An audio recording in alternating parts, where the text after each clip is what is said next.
Complete second round ಆದರೆ explain ಮಾಡ್ತೀನಿ. Once first round complete ಆದಮೇಲೆ ಸೆಕೆಂಡ್ ರೌಂಡ್ ಆದರೆ ಸ್ಟಾರ್ಟ್ ಆಗುತ್ತೆ. ಫಸ್ಟ್ ರೌಂಡ್ ಆದಮೇಲೆ ಯಾವೆಲ್ಲ ಲೆಫ್ಟ್ ಓವರ್ ಸೀಟ್ಸ್ ಇರುತ್ತೆ ಆ ಸೀಟ್ಸ್ ಆದರೆ ಸೆಕೆಂಡ್ ರೌಂಡ್ಗೆ ಆ್ಯಡ್ ಆಗುತ್ತೆ. ಇಲ್ಲಿ ಯಾವೆಲ್ಲ ಸೀಟ್ಸು ಸೆಕೆಂಡ್ ರೌಂಡಲ್ಲಿ ಬರುತ್ತೆ ಅಂದರೆ, ಯಾರೆಲ್ಲ ಚಾಯ್ಸ್ 1 ಚಾಯ್ಸ್ 2 ಸೆಲೆಕ್ಟ್ ಮಾಡಿ KA ಫೀಸ್ನ ಪೇ ಮಾಡಿರಲ್ಲ ಆ ಥರ ಸೀಟ್ಸ್ ಆ ಸೆಕೆಂಡ್ ರೌಂಡ್ಗೆ ಬರುತ್ತೆ. ಇನ್ನು ಚಾಯ್ಸ್ 3 ಚಾಯ್ಸ್ 4 ಸೆಲೆಕ್ಟ್ ಮಾಡಿರ್ತಕ್ಕಂಥ ಸ್ಟೂಡೆಂಟ್ಸು ಫಸ್ಟ್ ರೌಂಡ್ ಸೀಟ್ ಆದರೆ ಕ್ಯಾನ್ಸಲ್ ಆಗಿ ಆ ಸೀಟು ಸೆಕೆಂಡ್ ರೌಂಡ್ಗೆ ಆ್ಯಡ್ ಆಗುತ್ತೆ. ಇನ್ನು ಯಾರೆಲ್ಲ ಚಾಯ್ಸ್ 1 ಸೆಲೆಕ್ಟ್ ಮಾಡಿ KA ಫೀಸ್ನ ಪೇ ಮಾಡಿರ್ತಾರ ಆಮೇಲಿಂದ ಅವರು ರಿಯಲೈಸ್ ಆಗ್ತಾರೆ ನನಗೆ ಕಾಲೇಜ್ ಬೇಡ ಅಂತ. ಸೊ ಆ ಥರ ಸೀಟ್ಸು ಸಹ ಸೆಕೆಂಡ್ ರೌಂಡ್ಗೆ ಆ್ಯಡ್ ಆಗುತ್ತೆ. ಇನ್ನು ಫಸ್ಟ್ ರೌಂಡಲ್ಲಿ ಅಲಾಟ್ ಆಗದೆ ಇರುತ್ತಲ್ಲ ಆ ಥರ ಸೀಟ್ಸು ಇನ್ನು ಕೆಲವು ಕಾಲೇಜಲ್ಲಿ ಸೆಕೆಂಡ್ ರೌಂಡ್ಗೆ ಅಂತ ಕೆಲವೊಂದು ಸೀಟ್ಸ್ ಆದರೆ ಆ್ಯಡ್ ಮಾಡ್ತಾರೆ. ಸೊ ಈ ಥರ ಸೀಟ್ಸ್ ಆದರೆ ಸೆಕೆಂಡ್ ರೌಂಡ್ಗೆ ಬರುತ್ತೆ. ನೆಕ್ಸ್ಟ್ ಸ್ಟೆಪ್ ಬಂದು ಆಪ್ಷನ್ ಎಂಟ್ರಿ. ಇಲ್ಲಿ ನೀವು ನ್ಯೂ ಕಾಲೇಜಸ್ನ ಆ್ಯಡ್ ಮಾಡೋದಕ್ಕಾಗೋದಿಲ್ಲ, ಆಲ್ರೆಡಿ ಆ್ಯಡ್ ಮಾಡಿರ್ತಕ್ಕಂಥ ಕಾಲೇಜ್ನ ಡಿಲೀಟ್ ಅಥವಾ ಪ್ರಿಯಾರಿಟಿ ಆದರೆ ಚೇಂಜ್ ಮಾಡ್ಬೋದಾಗಿರುತ್ತೆ. ಯಾರೆಲ್ಲ ಚಾಯ್ಸ್ 2 ಸೆಲೆಕ್ಟ್ ಮಾಡಿರ್ತೀರಾ ಆ ಥರ ಸ್ಟೂಡೆಂಟ್ಸ್ಗೆ ನಿಮ್ಗೆ ಏನು ಫಸ್ಟ್ ರೌಂಡಲ್ಲಿ ಸೀಟ್ ಅಲಾಟ್ ಆಗಿರುತ್ತೆ ಅದಕ್ಕಿಂತ ಮೇಲೆ ಇರುತ್ತಲ್ಲ ಆ ಕಾಲೇಜ್ನ ಮಾತ್ರ ಡಿಲೀಟ್ ಅಥವಾ ಪ್ರಿಯಾರಿಟಿ ಚೇಂಜ್ ಮಾಡ್ಬೋದಾಗಿರುತ್ತೆ. ಇಲ್ಲಿ ತುಂಬ ಜನ ಮಾಡೋ ಮಿಸ್ಟೇಕ್ ಏನು ಅಂದರೆ, ನಿಮ್ಗೆ ಕೆಲವು ಕಾಲೇಜಸ್ ಆದರೆ ಇಷ್ಟ ಇರೋದಿಲ್ಲ, ಆದರೂ ಸಹ ಆ ಕಾಲೇಜಸ್ನ ಆಪ್ಷನ್ ಎಂಟ್ರಿ ಲಿಸ್ಟಲ್ಲಾದರೆ ಇಟ್ಕೊಂಡಿರ್ತೀರ.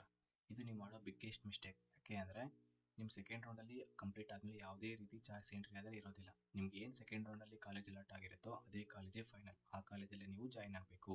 ಸೊ ನಿಮ್ಮ ಆಪ್ಷನ್ ಎಂಟ್ರಲ್ಲಿ ಯಾವ ಕಾಲೇಜ್ ಇರಬೇಕು ಅಂದರೆ, ಯಾವುದೇ ಕಾಲೇಜ್ ಸಿಕ್ಕರೂ ಆ ಕಾಲೇಜಲ್ಲಿ ನಾನು ಜಾಯ್ನ್ ಆಗ್ತೀನಿ ಆ ಥರ ಕಾಲೇಜಸ್ನ ಮಾತ್ರ ಇಟ್ಕೊಳ್ಳಿ, ಬೇರೆ ಎಲ್ಲ ಕಾಲೇಜ್ನೂ ಡಿಲೀಟ್ ಮಾಡಿ. ಇನ್ನು ಯಾರಿಗೆಲ್ಲ ಸೆಕೆಂಡ್ ರೌಂಡಲ್ಲಿ ಅಲಾಟ್ ಆಗಿರೋ ಸೀಟ್ ಇಷ್ಟ ಇಲ್ಲ ಅವರು ಸಹ ಕಂಪಲ್ಸರಿ KA ಫೀಸ್ ಆದರೆ ಪೇ ಮಾಡಬೇಕಾಗುತ್ತೆ. ಆದಮೇಲೆ ನೀವು KA ಆಫೀಸ್ ಆದರೂ ವಿಸಿಟ್ ಮಾಡಬೇಕು ಅಥವಾ KA ಹೆಲ್ಪ್ಲೈನ್ ಆದರೆ ಕಾಲ್ ಮಾಡಿ ನಮ್ಗೆ ಅಲಾಟ್ ಆಗಿರೋ ಸೀಟ್ ಇಷ್ಟ ಇಲ್ಲ ಅಂದರೆ ಅವರು ನೀವೇನು ಪೇ ಮಾಡಿರ್ತೀರ ಅದರಲ್ಲಿ 5000 ರುಪೀಸ್ ಡಿಡಕ್ಟ್ ಮಾಡಿಕೊಂಡು ರಿಮೈನಿಂಗ್ ಅಮೌಂಟ್ನ ನಿಮಗೆ ರಿಫಂಡ್ ಮಾಡ್ತಾರೆ.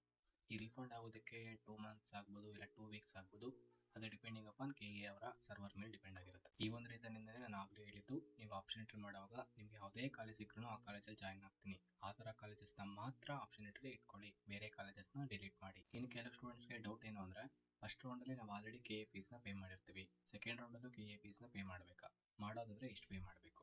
ಇದು ಕಂಪ್ಲೀಟ್ಲಿ ಕಾಲೇಜಿಂದ ಕಾಲೇಜ್ಗೆ ವೇರಿ ಆಗುತ್ತೆ. ಫಾರ್ ಎಕ್ಸಾಂಪಲ್, ನಿಮಗೆ ಫಸ್ಟ್ ರೌಂಡಲ್ಲಿ ಗೌರ್ಮೆಂಟ್ ಕಾಲೇಜ್ ಅಲಾಟ್ ಆಗಿತ್ತು, ನೀವು 30,000 KA ಫೀಸ್ ಹತ್ರ ಪೇ ಮಾಡಿರ್ತೀರ. ಅದೇ ಸೆಕೆಂಡ್ ರೌಂಡಲ್ಲಿ ಪ್ರೈವೇಟ್ ಕಾಲೇಜ್ ಅಲಾಟ್ ಆಯಿತು ಅಂದರೆ ಪ್ರೈವೇಟ್ ಕಾಲೇಜ್ KA ಫೀಸ್ ಎಷ್ಟು 70,000. ಸೊ ನೀವು ಇನ್ನು ರಿಮೈನಿಂಗ್ 40,000 ಅಮೌಂಟ್ ಆದರೆ ಪೇ ಮಾಡಬೇಕಾಗುತ್ತೆ. ಸೊ ಇದಕ್ಕೆ ಅವರು ನ್ಯೂ ಚಲನ್ ಅಂದರೆ ಕೊಡ್ತಾರೆ, ಆ ಚಲನಲ್ಲಿ 40,000 ಆದರೆ ನೀವು ಪೇ ಮಾಡ್ತೀರಾ. ಇನ್ ಕೇಸ್ ಇದೇನಾದರೂ ಆಪೋಸಿಟ್ ಆಯಿತು, ನಿಮಗೆ ಫಸ್ಟ್ ರೌಂಡಲ್ಲಿ ಪ್ರೈವೇಟ್ ಕಾಲೇಜ್ ಅಲಾಟ್ ಆಗಿತ್ತು, ಅಲ್ಲಿ ನೀವು 70,000 ಪೇ ಮಾಡಿರ್ತೀರಾ. ಅದೇ ಸೆಕೆಂಡ್ ರೌಂಡಿಗೆ ಬಂದಾಗ ಗೌರ್ಮೆಂಟ್ ಕಾಲೇಜ್ ಅಲಾಟ್ ಆಯಿತು ಅಂದ್ಕೊಳ್ಳಿ, ಆಗ ನೀವು 30,000 ಪೇ ಮಾಡಬೇಕಾಗುತ್ತೆ. ಬಟ್ ಇಲ್ಲಿ ನೀವು ಆಲ್ರೆಡಿ 70,000 ಪೇ ಮಾಡಿರೋದ್ರಿಂದ ರಿಮೈನಿಂಗ್ 40,000 ಅಮೌಂಟ್ನ ನಿಮಗೆ ರೀಫಂಡ್ ಆಗುತ್ತೆ. ಯಾರಿಗೆಲ್ಲ ಸೆಕೆಂಡ್ ರೌಂಡಲ್ಲಿ ಸೀಟ್ ಅಲಾಟ್ ಆಗಿರಲ್ಲ ಆ ಥರ ಸ್ಟೂಡೆಂಟ್ಸ್ನ 2 ಕ್ಯಾಟಗರಿಯಾಗಿ ಡಿವೈಡ್ ಮಾಡ್ತಾರೆ. ಫಸ್ಟ್ ಕ್ಯಾಟಗರಿ ಬಂದು ಯಾರೆಲ್ಲ ಫಸ್ಟ್ ರೌಂಡಲ್ಲಿ ಸೀಟ್ ಅಲಾಟ್ ಆಗಿರುತ್ತೆ ಅವರು ಚಾಯ್ಸ್ 3 ಸೆಲೆಕ್ಟ್ ಮಾಡಿ ಸೆಕೆಂಡ್ ರೌಂಡ್ಗಾದರೆ ಪಾರ್ಟಿಸಿಪೇಟ್ ಮಾಡಿರ್ತಾರೆ. ಇಲ್ಲಿ ಸೆಕೆಂಡ್ ರೌಂಡಲ್ಲಿ ಅವ್ರಿಗೆ ಸೀಟ್ ಆದರೆ ಅಲಾಟ್ ಆಗಿರಲ್ಲ. ಸೊ ಈ ಥರ ಸ್ಟೂಡೆಂಟ್ಸು 2024 PGCET ಪ್ರೋಸೆಸ್ ಆದರೆ ಕಂಪ್ಲೀಟಾಗಿ ಮುಗಿಯುತ್ತೆ. ಇನ್ನು ಸೆಕೆಂಡ್ ಕ್ಯಾಟಗರಿ ಸ್ಟೂಡೆಂಟ್ಸ್ ಯಾರಂದರೆ, ಫಸ್ಟ್ ರೌಂಡಲ್ಲಿ ಸೀಟ್ ಅಲಾಟ್ ಆಗಿರಲ್ಲ, ಅವರು ನೆಕ್ಸ್ಟ್ ರೌಂಡ್ಗೆ ಪಾರ್ಟಿಸಿಪೇಟ್ ಮಾಡಿರ್ತಾರೆ. ಇಲ್ಲಿ ಸೆಕೆಂಡ್ ರೌಂಡಲ್ಲೂ ಸಹ ಅವರಿಗೆ ಸೀಟ್ ಅಲಾಟ್ ಆಗಿರಲ್ಲ, ಈ ಥರ ಸ್ಟೂಡೆಂಟ್ಸ್ಗೆ ಇನ್ನೊಂದು ಚಾನ್ಸ್ ಆದರೆ ಕೊಡ್ತಾರೆ. ಅಂದರೆ ಇವರು ಸೆಕೆಂಡ್ ಎಕ್ಸ್ಟೆಂಡೆಡ್ ಆರ್ ಥರ್ಡ್ ರೌಂಡ್ಗೆ ಈ ಸ್ಟೂಡೆಂಟ್ಸು ಎಲಿಜಿಬಲ್, ಇವರು ಪಾರ್ಟಿಸಿಪೇಟ್ ಮಾಡ್ಬೋದು ಅಂತ. ಸೊ ಇದು ಗೈಸ್, ಈ ವಿಡಿಯೋಯಿಂದ ನಿಮಗೆ ಏನಾದರೂ ಇನ್ಫಾರ್ಮೇಷನ್ ಸಿಕ್ಕಿದ್ರೆ ಲೈಕ್ ಮಾಡಿ and subscribe our channel for more videos. Thank you for watching.